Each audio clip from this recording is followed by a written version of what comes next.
Morning, Circus of Safety followers, and how are we all today? I hope you are tucked up well, and if you're in the land of Aotearoa are hiding from what is a battering of weather coming in our way. But hey, listen, firstly, Des, good morning. How are you, mate? Good morning. I'm doing good. How about yourself?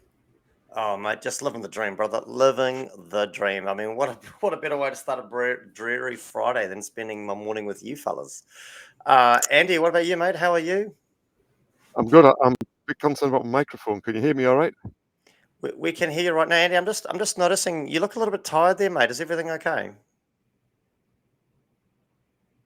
Oh, we lost you there for a sec. Is everything okay, Andy? Come in, Earth to Andy.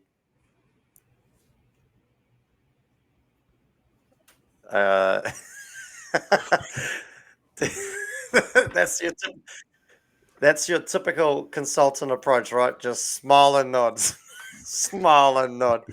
Yeah, mate. We can hear you. Can you hear us? Are you okay? Are you looking? Are you all right, mate? Just checking in. I can hear you now. It's been a chaotic week. A chaotic week. Now coming up that my PC needs to restart, so I don't know what that means. Oh my goody aunt. Now, yeah, I was just saying, I don't know if you heard us, but I'm a little bit concerned. You look a bit tired, mate. Are you all right? To be perfect, thanks for noticing. I appreciate that. I am a little bit tired. It's been a tough week. This is the first time for 7 years that I've done 5 days of work. Go on, cross the river, mate. Cross the river. I'm exhausted, man. Are you going to get through today? Okay. Are you going to be all right on the show? Yeah, I think the thing that's keeping me going is that I'm taking a week's leave next week and going to Fiji. So I don't think if that wasn't there, I wouldn't be able to do the 5 days.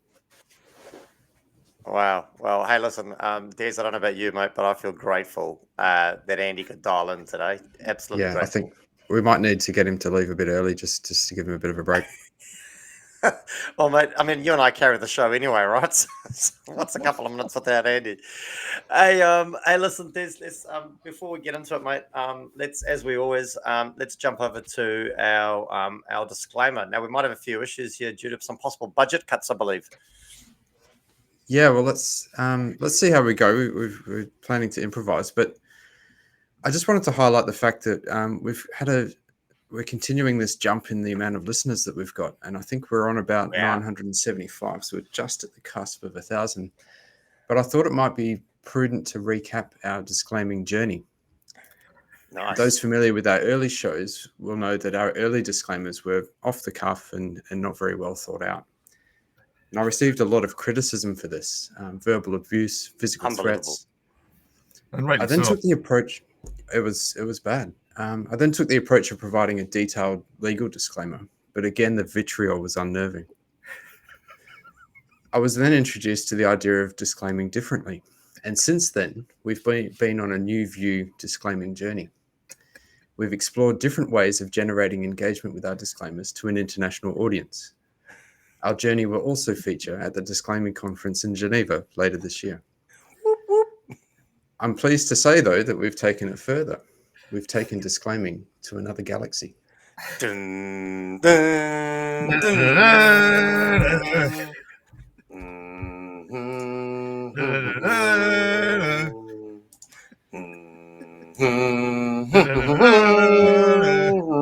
This royalty-free Star Wars music really leaves a lot to be desired, but in a safety-conscious galaxy far, far away, the Circus of Safety emerges as a beacon of knowledge. It is a time of exploration and caution as we share insights on safety matters. While we strive to provide valuable guidance, we are not Jedi Masters of legal or safety expertise. Listeners, be aware that the force of safety is with you, but for personalized advice, consult the experts who navigate the legal galaxies. As you embark on this podcast journey, may the wisdom of professionals guide your path through the Circus of Safety.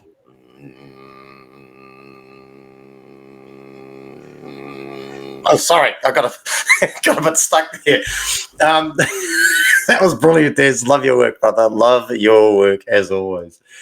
Absolutely amazing. Now, Andy, just a regular check-in here. It's becoming a feature. I tell you what, the the messages that I'm personally getting, and he's not even my apprentice, that's flooding in about our wee young safety apprentice, Oliver. How things going with Oliver the last couple of weeks? Oh, I don't know. I haven't seen him. I've been too busy working. So you're telling me you've left him unsupervised? That would be an exaggeration. Well, it sounds. I mean, I mean, don't we talk about workers training and supervision? Isn't that a core fundamental aspect of? Absolutely is. But I also think that empowerment of the workers is incredibly important as well. And I feel over the last 2 weeks, through empowering Oliver, he's probably grown and developed way more than he could have done under the strict supervision of a safety consultant. This is why Des and I don't use consultants, mate, because you guys just absolutely dribble. I tell you, in-house all the way, brother. In-house all the way. Oh my giddy aunt. Listen, Andy, when are you going to be getting back home to Oliver? I mean, everyone's kind of worried and wondering, when are you planning on getting back home? About 4 o'clock this afternoon, I think, hopefully. So you can't even call that a full day's work, mate. Okay. Hey, listen, I know Andy's got to pop off and apparently do some work. So I reckon we get into this, guys. What do you think? Spin the wheel? Spin the wheel. Let's do it. Nice. There we go. Okay. Well, here we go. Super excited. It's actually quite nerve-wracking that we started off with this massive amount of stuff on the wall, and it's slowly but surely whittling down. We're gonna republish stuff on the wall, and we've got some other topics we want to put up. But I tell you, I'm getting quite excited about some of these topics coming up. These are the real meaty ones, eh? Yep, absolutely. Let's get it spinning. Get it spinning. Here we go. Here we go.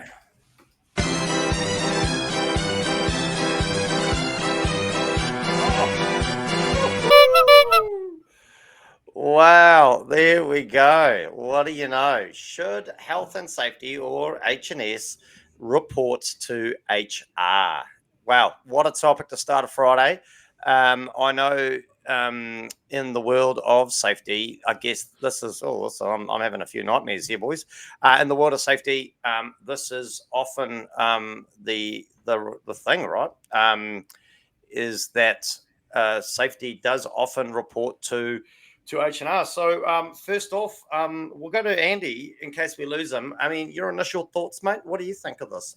H&S reporting to HR. Going to be a quick show today? No, absolutely not. Never. Whoa! What have you got wrong? What have you got against HR people, mate? Nothing at all. I've got nothing against any individual group at all. It's just the structure doesn't make any sense to me. Okay, well, fascinating. Okay, well, yeah, it sounds like it's going to be a real quick show then. Des, your thoughts? H&S reporting to HR. What's your initial kind of outcome? A very quick show. No, never. Spin the wheel. We can't spin the wheel twice, man. Like, honestly, surely we can drag this out for another little while. We've done it before. We definitely have done it before. I've just gone to the chat. There's no one chiming in. Okay, this could be over before we know it. But hey, listen, I'm gonna contradict you too. I don't think it's a bad place.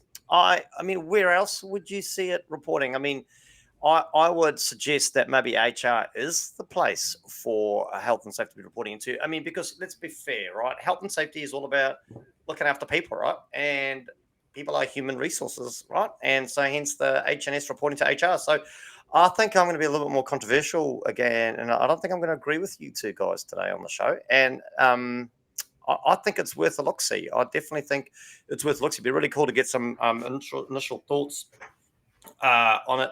But I mean, Andy, let's explore. Let's go to Des actually. Des, you're categorically in the no camp.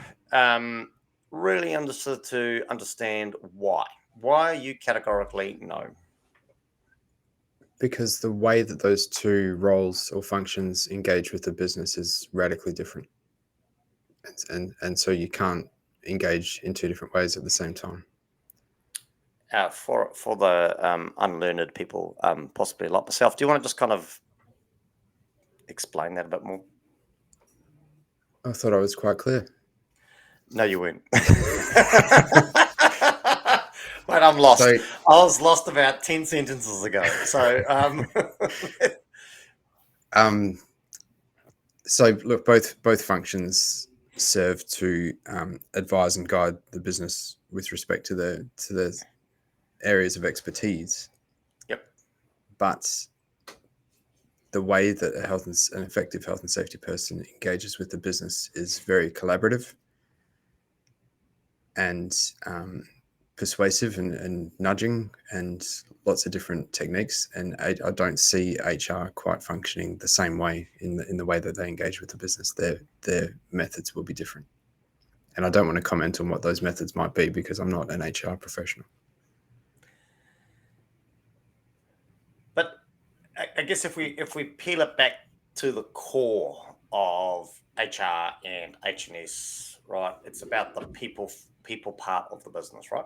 And in terms of health and safety, there's obviously some very technical components, but at the end of the day, it is in relation. There's a huge connection back to our people. So you don't think it's worth kind of going back to the roots of those two departments as such?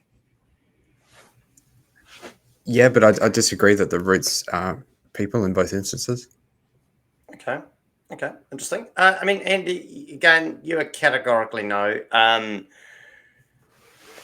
Do you want to just kind of expand on that a little bit? What are your thoughts? I mean, why categorically no? Well, I think that safety should report to the most senior operational person in the business directly. And my reason for that is that there's implications and obligations in terms of the role of officers.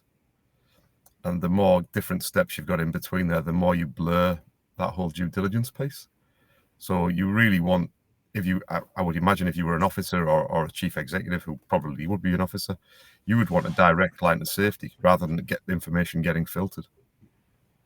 And that's primarily my reason. I mean, what Des is alluding to is also very true, that there is different purposes there. But for me, safety is, well, it's ill-defined, as you both know. I was waiting for that. Absolutely. In my mind, largely speaking, it's to do with the control of hazards. And that's a specifically technical skill rather than managing people, which isn't really safety, that's just management. Well, Andy, what do you think? I'm glad you finally brought up the definition piece, because I've been waiting, as I'm sure has our audience, waiting for Andy to rattle on about something not defined.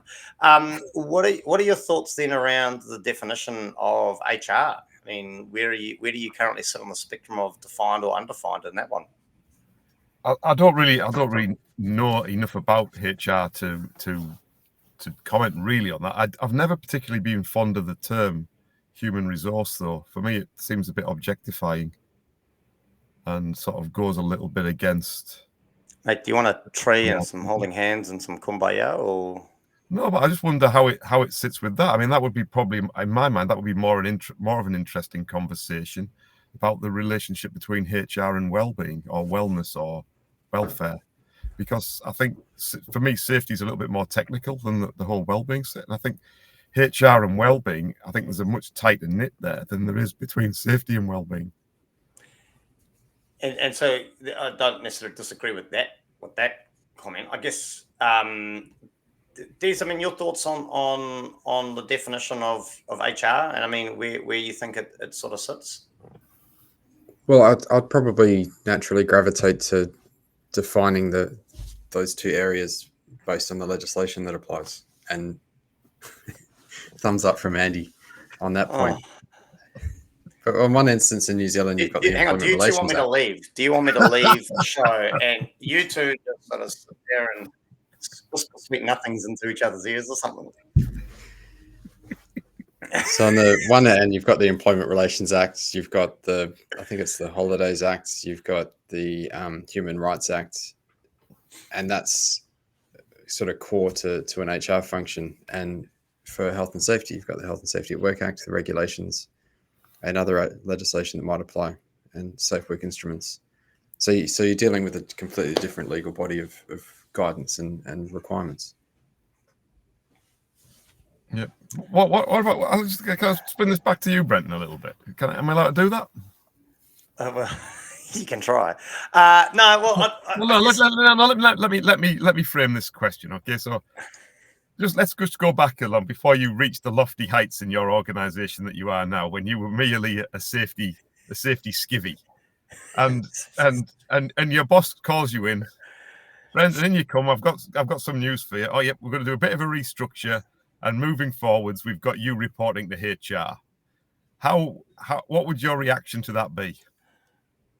Des, can I have some form of disclaimer, please?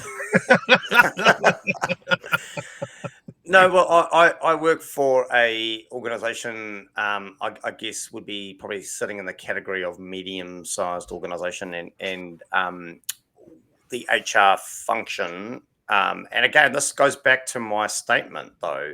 The HR function, to some extent, to a large extent, apart from the legality aspect of it around employment contracts and what they look like, and pay rate, and FBT and all that other kind of stuff, apart from the technical stuff, which actually has ended up sitting with our accounts team, largely the HR function has come across to me. So and again, because it's about the going back to your statement around the connection between HR and sort of well-being, or the welfare of our people. It's all much in the same, but then you have got the back to Des's point, and I guess I'm just being a little bit cagey, and I'll explain why I'm being a little bit cagey, because I'm pretty confident. I know it's all blurring into one now, all these shows that we run, but we ran a show, and the topic that we ran was my topic, and it was along the lines of why not abolish health and safety. Do you guys remember that show? Yep. I think I convincingly won that we should abolish health and safety. So, I just don't want to go. That's not how I remember it. I just don't want to repeat a show, but my wonder is, if we go back to the role of safety is around managing controls and or supporting the business and implementing controls to manage risks that arise from hazards. I guess I would like to think it was BAU stuff, and that falls under you'd almost, again, I don't want to repeat the show, but almost abolish health and safety and split the role, like take the technical stuff out of the role of the health and safety person, and those people should become more around general work advisors or general business advisors, as opposed to a specialist safety role and function, I guess. Controversial, maybe. Do you agree with me? Not sure. But yeah, that's kind of my space. I'm a little bit nervous there, Andy. So in my current line of work, the HR function predominantly, apart from the legality stuff, which Des went on about, actually has fallen under my remit. So I've got a bit of a flip side situation, as opposed to HR reporting to safety reporting to HR. You'd argue HR reports to safety in operations in my current situation. Yeah, I think that's how it would work best, possibly, if you put it under operations, maybe. Yeah. I mean, Des, how does it look for you? I mean, without potentially setting your employer up for some legal challenges. I mean, do you have a separate HR department, or are you? What are your thoughts? Does it fall into you a little bit in that space? A separate HR department, and I'm lucky in the sense that the health and safety function reports directly to an officer of the company.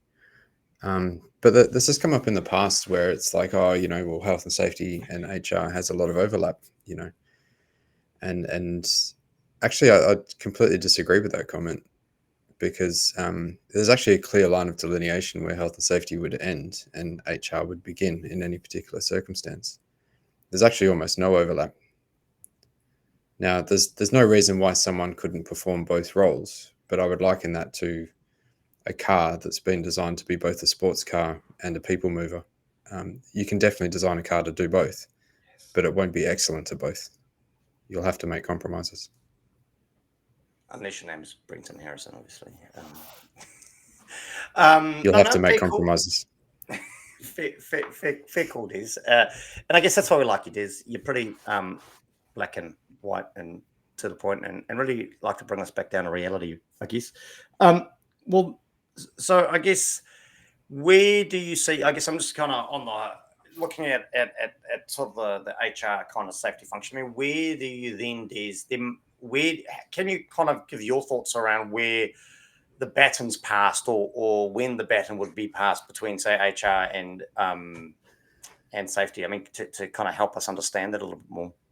Well, a great example is like drug and alcohol, managing that. So your health and safety, in order to minimize the risk of the use of substances on site, might run a random drug and alcohol test, and then an employee might test non-negative for that.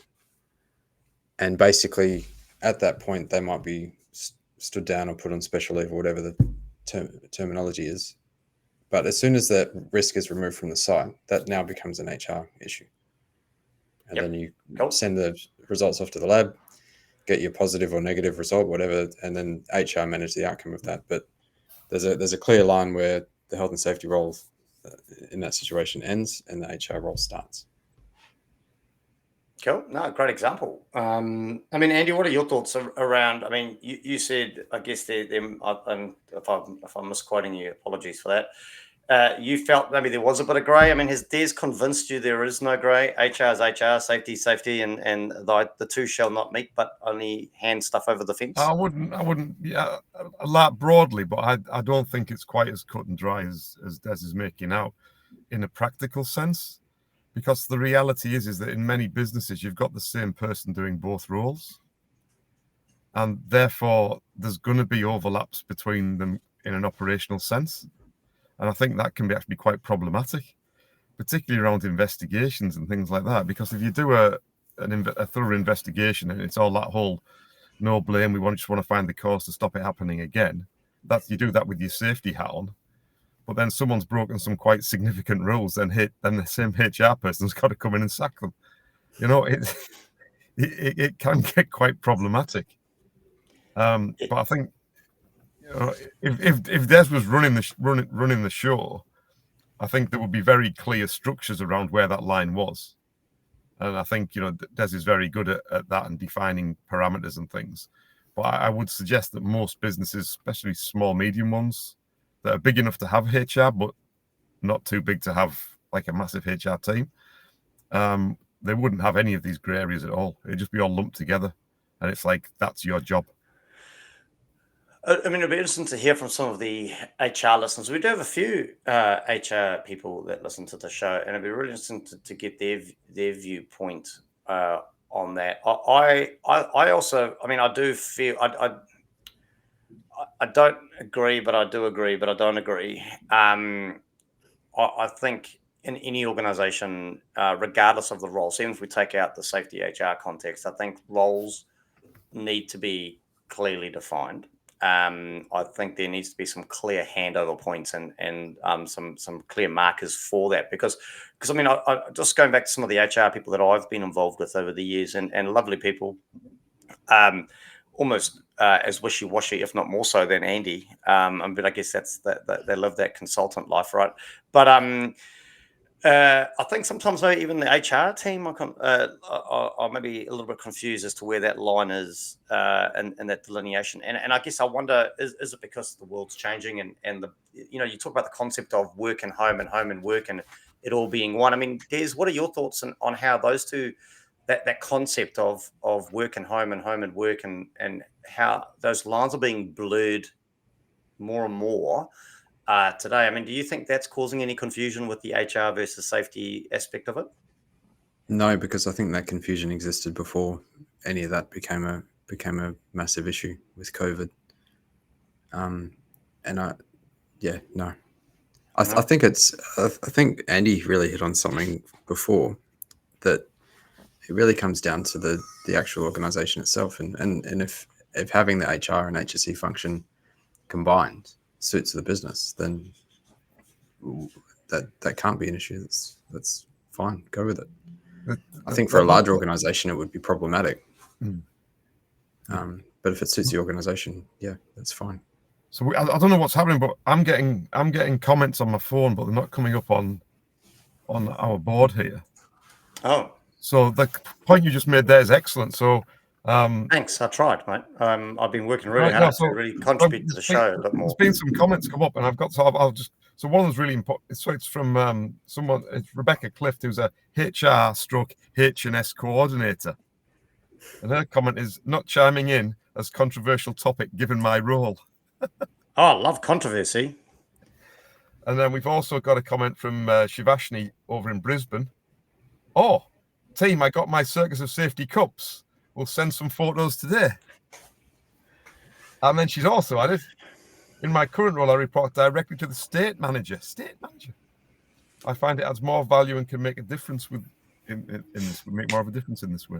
So I'm taking that Savashni reports probably more to like an operational lead by the sounds of it, potentially. So it'd be interesting to get some clarity on that, Savashni. And I mean, I guess that's a brilliant question. Clearly, we've got the H&S covered in our little kind of threesome here, right? Do we have HR covered? Do we have a dedicated HR advisor? Because I'm actually would like to maybe put a complaint in. What? You want to what? Yeah, exactly. Where's the HR now and then the Circus of Safety, boys? Because again, I'm likening this to I don't actually know what it is, but this whole mug thing. I still don't have a mug, and now I feel like you're just rubbing my nose in it. Absolutely. I've got a complaints box right here. Oh, wow. We can administer that in due course. Maybe, yeah, now that I've jumped on my phone, Rebecca, listen, maybe I could reach out to get some guidance on how I could how I could address the situation that I've currently found myself in a little bit better. So then, okay, so slightly, again, getting a little bit, maybe hopefully not offside with our HR listeners, but Andy, I mean, your thoughts, in terms of HR and health and safety, then let's just say, I mean, how do they work together? How does that kind of happen in your mind? I don't know. Oh, Des, have you got any thoughts? Because clearly our consultant's out of ideas. Well, I can give you another example of where they might interact. And although that I think that there's a clear line where a specific duty or task is HR or HSE, I think that there's still a lot of collaboration that needs to happen. An investigation is a great example. Another one might be injury management. Yes. Sometimes that can be part of the HR function. Sometimes it can be part of the health and safety function. Sometimes it can be its own function. But either way, if you're doing injury management in-house, you need to have a high level of collaboration with health and safety and HR.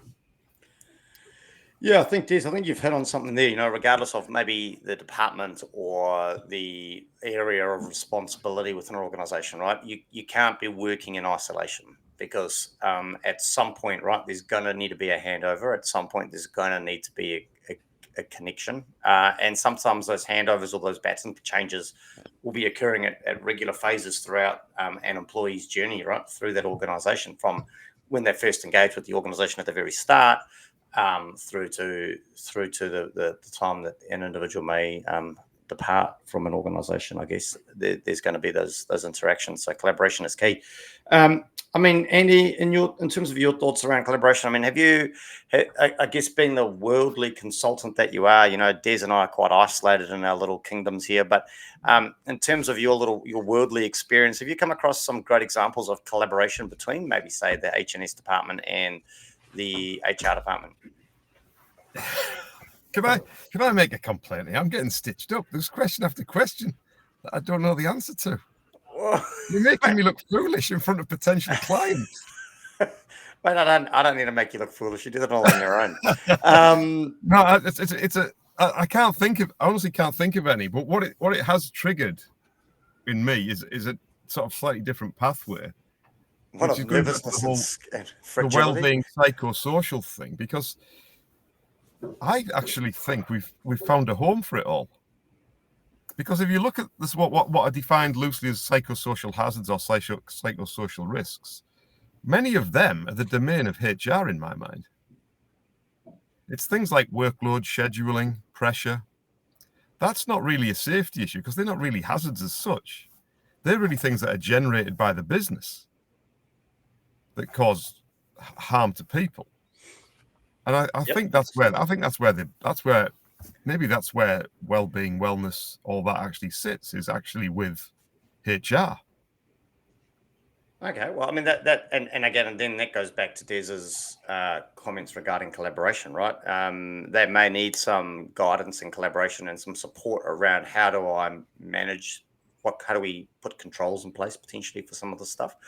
I had something there, and I was going to be witty, funny, and intellectual all at the same time, but I seem to have lost it.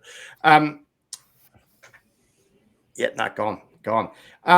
So there's, I guess, just jumping back up to you because clearly Andy's, wading through a deep dark place at the moment, and we want to look after him as best we can, considering he's actually done, believe it or not, 5 days work. Des, I mean, any pros? So let's put it out there. I mean, in your thoughts, let's look at the traps. Let's maybe talk about the traps quickly in terms of what do you see as some of the traps if that HR, H&S roles aren't clearly defined, or those areas kind of handed over? What would you suggest would be some traps to look out for? I think the biggest traps, in my experience, is when the HR or health and safety function, whether it's combined or separate, tries to tell the business what it should do. Yep. I think the business should say we want to achieve this particular thing, and then HR and health and safety should facilitate how the business gets there and give options and advice. And the law says this, and best practice says this, and the latest case law says this, and these are our options, and this is the risk associated with that. And I think the only time I've seen any sort of structure fall down, no matter whether it's combined HR, health and safety, or otherwise, it's when they try and run the business and tell the business what they can and can't do.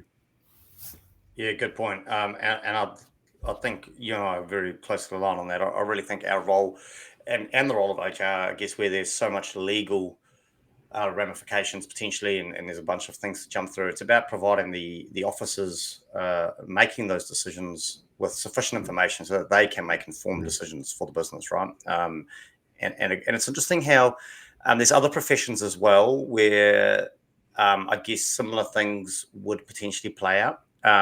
But people feel that they've got to force the business into doing the right thing, right? And I'm a little bit more, well, we can only advise, we can only guide, we can only provide information. And it's our role to provide that information in a way that's palatable and understandable for the organization to then make an informed decision. So high five to you there, Des. I mean, Andy, are you back with us, mate? Like, is everything okay? What are your thoughts? What are your thoughts around traps in relation to, we'll keep this simple for you, HR reporting to health or safety reporting to HR? I think the biggest problem would be the filtering and miscommunication. Yep. If there's a lot of safety is quite generic and people have a broad understanding of it, but the specific things people just get wrong. And if that's then being fed up to the officers of your organization and it's being filtered by someone that doesn't really understand maybe the essence, they might understand the essence of what you're doing, but not the nuances of it. I think that's hugely problematic. Yeah, especially if your officers aren't particularly well educated in this field themselves. Yeah, but and I guess you've hit on a good point there, right? Regardless of which departments or teams or people are trying to interact with each other, and it's more important, I guess, where the ramifications or potential consequences are higher. But that communication is key, right? And yeah, so much so that it was actually quite exciting. Managed to roll out, and I've developed with a colleague some communication training, which we're rolling out in our business at the moment, which is quite exciting. Okay, just as we prepare to let Andy kind of head off and ease into his 5th day of work, heaven forbid. Andy, any final thoughts on this topic, mate? I think, like we started very early on, in my mind, and like you've just highlighted there, actually, I'm not sure that reporting to HR is the challenge that I have with it. It's the fact that anything that gets in the way of a direct report up to an officer or someone very senior is problematic. So something to consider, I guess, when formulating those organizational structures, right? How do you ensure that critical information is got to who it needs to in the way that it needs to as quickly as it can? Des, your final thoughts on the topic, mate? Yeah, I would just expand on Andy's point a bit and say that an officer of an organisation, I don't believe, could actually be achieving due diligence if they've got a filter in place through HR. And there's a broader issue there, I think, with I'm going to bring back the INCHPO definition of a professional, is someone that isn't a frontline person but is making decisions around strategy, and I think that's problematic as well. I think the officer needs a direct insight into what's happening at the front line, and you're going to have serious problems achieving due diligence if you don't have that.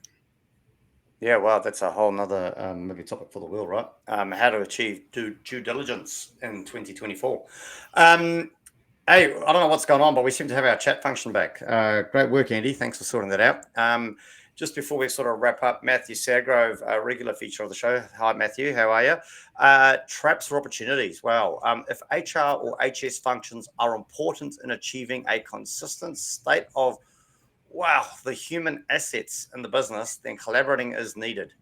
It is also important to right size both functions for the business they exist in. And I think, Matthew, that's spot on, mate. And probably where we've all in a roundabout sort of way gone, regardless of our beliefs as to whether H&S should be part of HR or report into it or not, or the like. I think you've summed up what we've been saying quite succinctly there.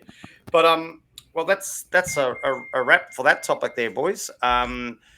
Andy, I know you've got to shoot off, so if you've got to drop off the line, please let us know. And if we don't see you, enjoy your holiday next week, mate. I will do. Thank you very much, guys. Great to chat to you both, and take care of yourselves. Will do, mate. We'll talk soon, no doubt. Take care. Take care. Hey, Des, you got anything exciting coming up, mate, in the next couple of weeks? Not really. I think it's just going to, with the weather that Auckland's experiencing, it's probably just going to be at home, staying dry. Well, probably, I'm sure there's probably a number of people going through a little bit of hardship right now with this weather, because New Zealand, a little Aotearoa, has been struck by some considerable bad weather over the last few months and that. But we've got a little bit of stuff bubbling away in the background, haven't we, Des? So probably a great opportunity to get stuck into a bit of that. It's too early to share, but we're looking at something possibly around the middle of the year, I believe it might be. I don't know about you, Des, but my initial thoughts are super excited. Yeah, same. It'll be, I think it's late June, middle of the year. Yeah. So we've got a bit of time, and that leads probably into the next thing. So we've been umming and ahhing. We've had quite a bit of number of people reaching out asking how they can support the show and how they can be part of this. And one of the things that we think is front and center to maximizing this opportunity, and I guess what that opportunity is really not around anything other than having people think about what they're doing in this health and safety space, as opposed to just doing. If anyone's interested in supporting the show through maybe a website development package, that would be fantastic. We've got some domain names all teed up, but there's next step. We've got our LinkedIn page, right? But next step for us, I think we're talking, it'd be really cool to get a website up and running to help promote some of the conversations that are taking place during and after the show, actually. Yeah, definitely. It'd be great to get that sort of support. So anyone out there? Brilliant. Hey, well, mate, listen, interesting topic today. Hopefully some people have got some food for thought, and hope you enjoy your weekend, mate, and no doubt we'll see you in a couple of weeks. Thanks, Brent. Same to you. See you then. Will do, mate. Talk soon, and take care to all the listeners. Catch you next time.